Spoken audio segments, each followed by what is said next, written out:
Good afternoon. My name is Elizabeth Nagawa. I've worked as a clinician at AIDS Information Center that has recently rebranded to the AIC Foundation.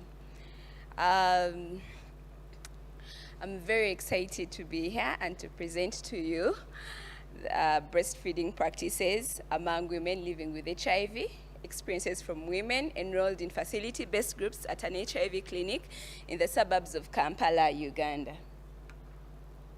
So in 2023, as you've noticed already by the previous speakers, Uganda still ranks as 5th of countries with the highest HIV burden, despite excellent progress in combating HIV.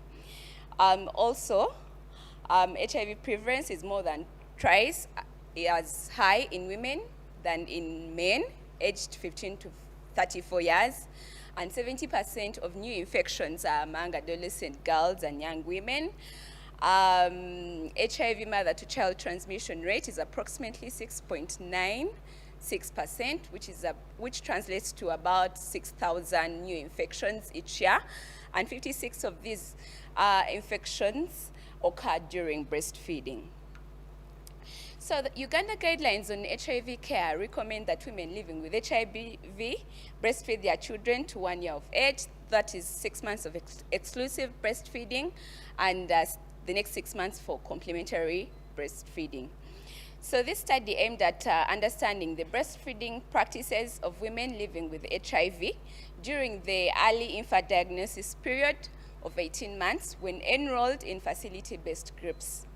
So these facility-based groups provide tailored psychosocial interventions to breastfeeding mothers living with HIV, and they are often run by peer mothers, counselors, and are supported by clinicians.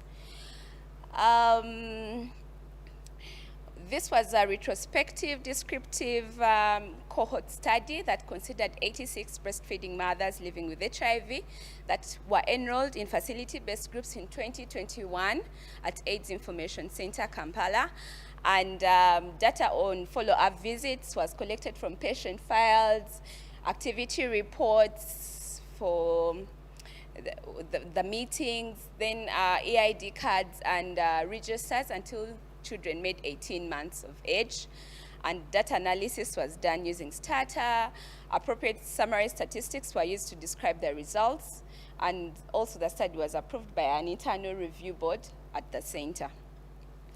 So here is a slide that shows the results, and the first graphical presentation is on the breastfeeding period of these 86 mothers. So as you'll note, only 40% of the mothers actually breastfed to 1 year as recommended, and about 30% definitely breastfed beyond 1 year, because the HIV negative women breastfeed to 2 years. So they tended to also breastfeed like that. Then the next 30% either breastfed for less than 3 months or 3 to 6 months. And these are some of the reasons that were given for breastfeeding over 1 year, where 71% felt like breastfeeding choice or guideline was associated with disclosure, and they had that fear. So we also looked into the viral load suppression rate, and of course, 90% of the women were suppressed, and about 5% were non-suppressed, and 5% were newly diagnosed. So we also wanted to look at mixed feeding during the 0 to 3 months period of infancy for all these categories, that is less than 3 months, those who breastfeed for only less than 3 months, 3 to 6 months, 1 year and above 1 year. And maybe just to re-echo breastfeeding, a mixed feeding.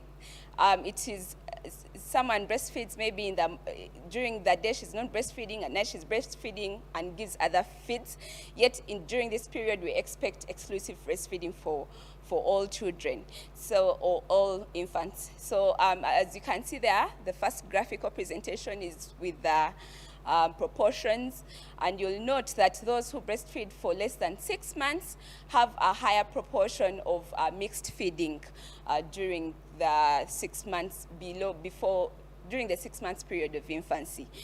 Then we tried to look up for data that was in the activity reports when they had these discussions, and found out that mixed feeding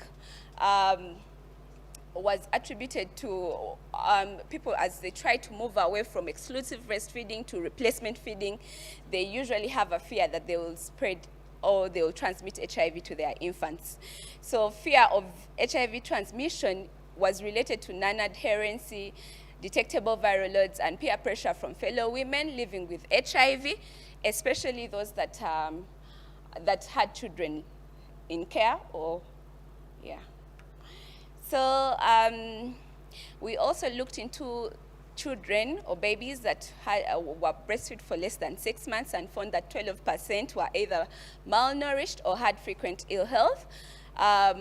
Unfortunately, one baby tested positive for HIV at 18 months. Then we also noticed that disclosure to health worker about stopping breastfeeding, mixed feeding, or feeding beyond 1 year was often reported late, that is in the 3rd or 4th visit or follow-up. And then there was sort of like a complaint or an outcry during these meetings that related a lot to cultural practices pertaining postnatal care, which is usually provided by in-laws in my country, I don't know. So usually in late stage or when someone gives birth, they are sent to the in-laws to be taken care of. And of course, it affects their adherency because they feel it will actually they'll disclose their HIV status. But also, there are herbal remedies that they usually recommend for colic pain, and we are still struggling with baby teething, where infants are brushed the gums using some sharp objects by traditional healers. So I think these all play a big role in breastfeeding choices and practices, but also increase exposure to HIV. So conclusively, there is a variability in breastfeeding practices among women living with HIV.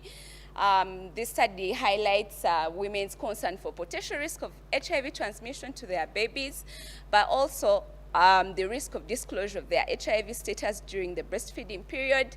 They struggle with replacement feeding and exclusive breastfeeding, and thus end up with mixed feeding, which increases the risk of HIV transmission and malnutrition.